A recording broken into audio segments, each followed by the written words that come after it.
अपने समय का शेड्यूल बनाना होगा। अपने शेड्यूल में केवल पढ़ाई को ना डालें।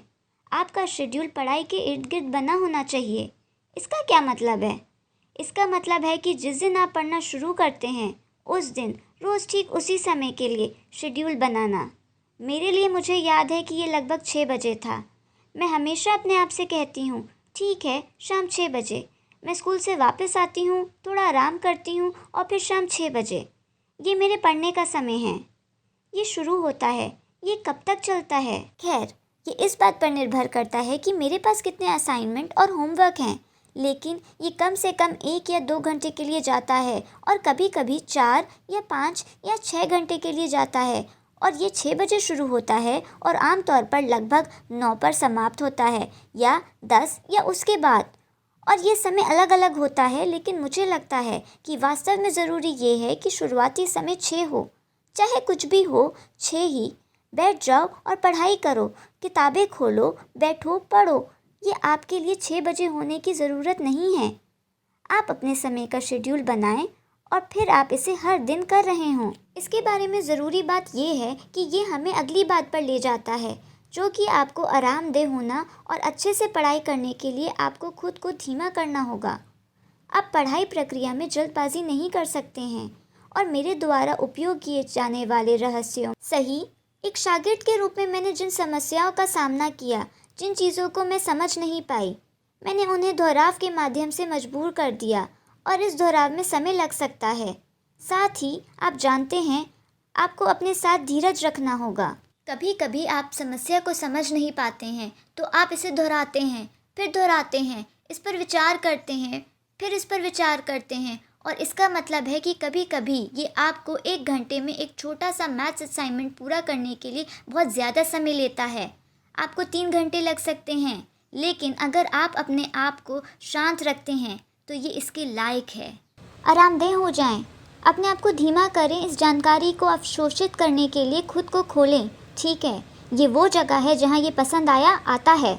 यदि आप इसे पसंद नहीं करते हैं और आप जो कर रहे हैं वो ये है कि आप बस एक तरह की हड़बड़ी कर रहे हैं, बस इसे सीखने के लिए चीज़ों के माध्यम से पढ़ाई कर रहे हैं, जैसे किसी परीक्षा के लिए रटना, जो कि बहुत भयानक है। ये भयानक है क्योंकि आप बस इतना करने की कोशिश कर रहे हैं कि आप कूद रहे हैं। आप होप्स में कूदने वाले कुत्ते की तरह बन जाते हैं। जब आप ऐसा कर रहे होते हैं तो असल में आप यही होते हैं, क्योंकि आप अपने आप से कह रहे होते हैं कि मुझे कॉलेज में पढ़ने के लिए, अच्छे ग्रेड लेने के लिए इस परीक्षा को पास करना होगा, इसलिए कि मेरे माता पिता मुझे पसंद करें। ये सिर्फ होप्स है जिससे आप एक कुत्ते की तरह कूद रहे हैं। ऐसा मत करें।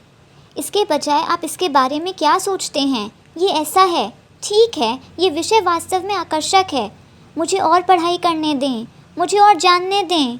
मैं जानना चाहती हूँ कि मैथ्स इतिहास से कैसे जुड़ता है, और मैं जानना चाहती हूँ कि इतिहास विज्ञान से कैसे जुड़ता है, और मैं जानना चाहती हूँ कि ये और ये कैसे जुड़ते हैं, और मैं यहाँ इस चीज़ के बारे में और गहराई से जानना चाहती हूँ। ऐसा आपको सोचना है। मुझे नहीं लगता कि सफल होने में कोई जादू है, और मैं $1 मिलियन या $1 बिलियन बनाने की बात नहीं कर रही हूँ। मैं सिर्फ सफल होने की बात कर रही हूँ। मैं आप लोग जो काम करते हैं उसमें सफल होने की बात कर रही हूँ। मुझे नहीं लगता कि कोई जादू है। आपको कड़ी मेहनत करनी होगी, आपको अपने आसपास के लोगों का सम्मान करना होगा और आपको बस चलते रहना होगा। मैं एक सफल व्यक्ति से कभी नहीं मिली जो कड़ी मेहनत नहीं करता। 2 नियम हैं जिनका मैं हमेशा पालन करती हूँ, और वो हैं कड़ी मेहनत करना और बहादुर बनना। और मुझे लगता है कि कड़ी मेहनत का तत्व यही है जो बहुत सीधी बात है। ये है कि आप कभी भी सबसे अच्छे दिखने वाले नहीं होंगे। आप कभी भी सबसे लंबे, सबसे प्रतिभाशाली, सबसे काबिल नहीं होंगे। आपके पास कभी भी सबसे ज़्यादा पैसा नहीं होगा। हमेशा कोई ऐसा होगा जो आप जो कुछ भी कर रहे हैं उससे बेहतर होगा। लेकिन आप हमेशा इन सबसे सबसे मेहनती व्यक्ति हो सकते हैं, और मुझे लगता है कि सबसे मेहनती व्यक्ति हमेशा जीतेगा। आप जो चाहते हैं उससे बनने के लिए आपको कौन बनना चाहिए? आपके बारे में क्या बदलना है? ऐसा क्या है जो आप अभी कर रहे हैं जो आपके लिए दायित्व होगा? जैसे ही आप भविष्य की ओर देखना शुरू करते हैं और अपनी सूची लेते हैं, अभी आपके बारे में ऐसा क्या है कि आपको इसे पीछे छोड़ना होगा क्योंकि ये अब फिट नहीं बैठता है? ये देखते हुए कि आप कहाँ जाना चाहते हैं और आपको किस तरह के व्यक्ति बनना चाहिए, आपके लिए किस तरह के मानक हैं, ऐसा क्या है जो आपको अलग तरीके से करना चाहिए? अपने दिमाग को सभी विकर्षणों से मुक्त करें। अपनी आंखें बंद करें और चीज़ों की कल्पना करें जैसे आप चाहते हैं कि वो हो सकती हैं, और फिर अपनी पढ़ाई पर ध्यान दें। आप कितना अच्छा करना चाहते हैं इस पर निर्भर करता है। खासकर यदि आप एक कंपनी शुरू कर रहे हैं तो आपको बहुत ज़्यादा मेहनत करने की ज़रूरत है। तो बहुत ज़्यादा क्या मतलब है? ठीक है, जब मैं और मेरा भाई अपनी पहली कंपनी शुरू कर रहे थे तो एक अपार्टमेंट पाने के बजाय हमने बस एक छोटा सा दफ्तर किराए पर लिया और हम सोफे पर सो गए, और उसने वाईएमसी में स्थान किया। और हम इतने कठिन थे कि हमारे पास सिर्फ एक कंप्यूटर था, इसीलिए दिन के दौरान वेबसाइट चलती थी और रात में मैं कोडिंग करता था। हफ्ते में 7 दिन, हर समय। और उस समय भी मेरी एक गर्लफ्रेंड थी और मेरे साथ समय बिताने के लिए उसे दफ्तर में सोना पड़ा। तो इस तरह कड़ी मेहनत करें, मेरा मतलब है हर जागते समय।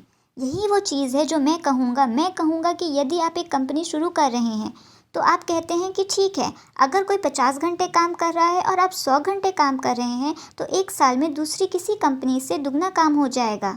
यदि आप कुछ तेज़ी से सीखना चाहते हैं तो आपको सबसे पहले ये जानना होगा कि आप क्या सीखना चाहते हैं और आपके सपनों के जीवन के बीच क्या संबंध है वास्तविक जीवन शैली जो आप चाहते हैं।